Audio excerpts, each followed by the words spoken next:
Hi guys. आज का हमारा टॉपिक रहेगा आयत। आयत क्या है?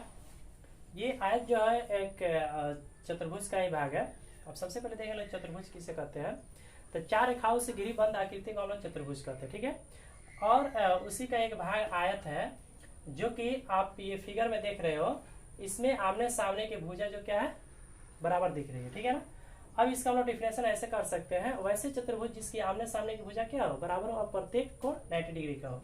और इससे कुछ रिलेटेड और भी सारी बातें होती है जो कर लेते हैं। देखिए इसमें चार कोण है, ए बी सी डी, जो कि प्रत्येक 90 डिग्री का है। और चतुर्भुज के चारों कोणों का योगफल 360 डिग्री होता है। उसी तरह से आयत में भी क्या है, आयत में भी कोणों का योगफल कितना होगा, 360 होगा। अब आगे देख लेते हैं, इसमें चार शीर्ष होते हैं, जैसे ए बी सी डी, ठीक है ना।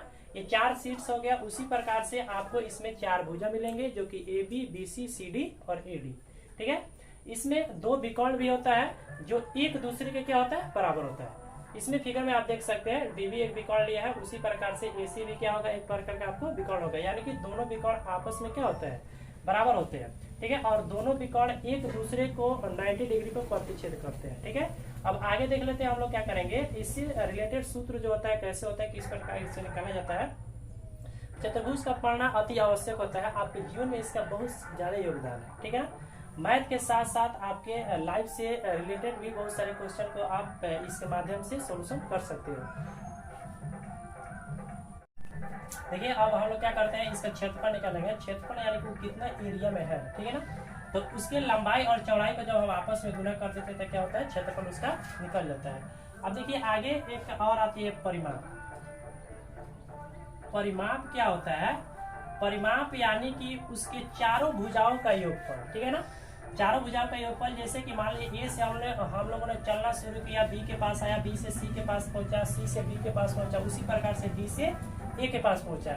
यानी कि इतना दूरी तय करने में हमें कितना क्या हुआ, लंबाई उठाना पड़ेगा, ठीक है ना। यानी कि कुल दूरियों के लंबाई को हम लोग क्या करेंगे, उसका परिमाप करेंगे, ठीक है। अब देखिए आगे इसका हम लोग निकालने के लिए क्या करते हैं, ए बी, ऐसे सभी दूरी को हम लोग जोड़ लेते हैं, A B plus B C plus C D, उसके बाद क्या हो जाएगा, आपको ए डी हो जाएगा। अब चलिए अब हम लोग देख लेते हैं कैसे होगा, A B plus B C plus C D plus A D. यानी कि ए बी की लंबाई अब देखिए कितना है, ए बी इसको हम लोग लंबाई लिखे हैं और बी सी को चौड़ाई लिखे हैं, ठीक है। और सी डी को फिर हम लोगों ने क्या लिखा है, लंबाई लिखा है, और ए डी को भी क्या लिखा है, चौड़ाई लिखा है, ठीक है ना। अब देखिए आपको एक लंबाई और एक लंबाई मिलके कितना हो गया, दो लंबाई हो गया।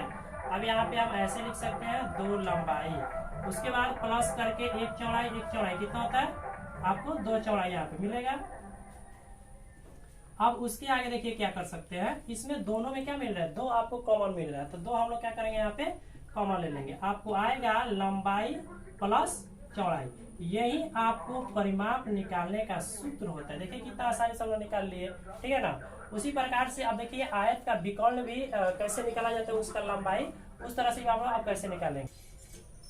हम लोग क्या करेंगे, आप विकर्ण को निकालेंगे। विकर्ण कैसे निकाला जाता है, विकर्ण की लंबाई आप लोग रखते हो ना। देखिए हम कितना आसानी से आप लोगों को बता देते हैं कैसे निकाला जाता है। आप लोगों को शायद हमारा पिछला वीडियो देखा होगा कि उसमें जो समकोण त्रिभुज से रिलेटेड कैसे निकाला जाता है, यानी कोण लंब आधार। तो उसी प्रकार से हम लोग क्या कर सकते हैं, इस फॉर्मूला को बनाएंगे। अब देखिए यहाँ पे जैसे कि ये विकर्ण खींचा गया है डीबी, तो ये आयत को जो है दो त्रिभुजों में बांट दिया गया, जो कि क्या हुआ है, दोनों त्रिभुज समकोण त्रिभुज। अब चलिए उसमें से किस त्रिभुज को हम लोग उठा के यहाँ पे लाते हैं, जैसे कि डी बी सी, यहाँ पे सी पे 90 डिग्री बन रहा है ना, ठीक है। उसी प्रकार से देखिए पाइथागोरस प्रमेय में ये बताया, पाइथागोरस प्रमेय में ये बताया गया था कि इसमें सबसे बड़ी भुजा का वर्ग अन्य दो भुजाओं के वर्गों के योग के बराबर होगा, ठीक है ना। अब देखिए इसमें आपको कौन सी भुजा है, डीबी। अब यहाँ पे हम लोग लिख देंगे डीबी का स्क्वायर, ठीक है। अन्य दो भुजा कौन हो रहा है, डीसी और बीसी, यही ना हो रहा है। तो अब यहाँ पे हो जाएगा डीसी का स्क्वायर और बीसी का स्क्वायर के योग के बराबर कौन होगा, इसकी बड़ी वाली भुजा, ठीक है। अब देखिए अब डीबी जो है, ये जो आयत का है, क्या है, विकर्ण है। तो यहाँ पे हम लोग इसको विकर्ण लिख सकते हैं, क्या लिख सकते हैं, विकर्ण, ठीक है ना। अब उसी के साथ यहाँ पे स्क्वायर है, तब इसको हम लोग बराबर में बराबर की इधर रूट में डाल देते हैं। और डीसी की लंबाई जरा बताइए तो कितना है, डीसी यहाँ पे लंबाई है ना, चलिए यहाँ पे लंबाई का हम लोग स्क्वायर कर दिए। अब प्लस बीसी कितना है, इसका वैल्यू चौड़ाई लिखे है, चलिए यहाँ पे चौड़ाई लिख दिए। आप देखिए कितना आसानी से इसका सूत्र बन गया। विकर्ण निकालने का सूत्र जो है रूट अंडर लंबाई स्क्वायर प्लस चौड़ाई स्क्वायर। ठीक है, अब इस वीडियो के माध्यम से हमें पूरा कोशिश है कि ये जो आयत के बारे में हमने बताया है और सूत्र को भी निकालना है, आप लोग को अच्छी तरह से समझ में आ गई होगी। Thank you.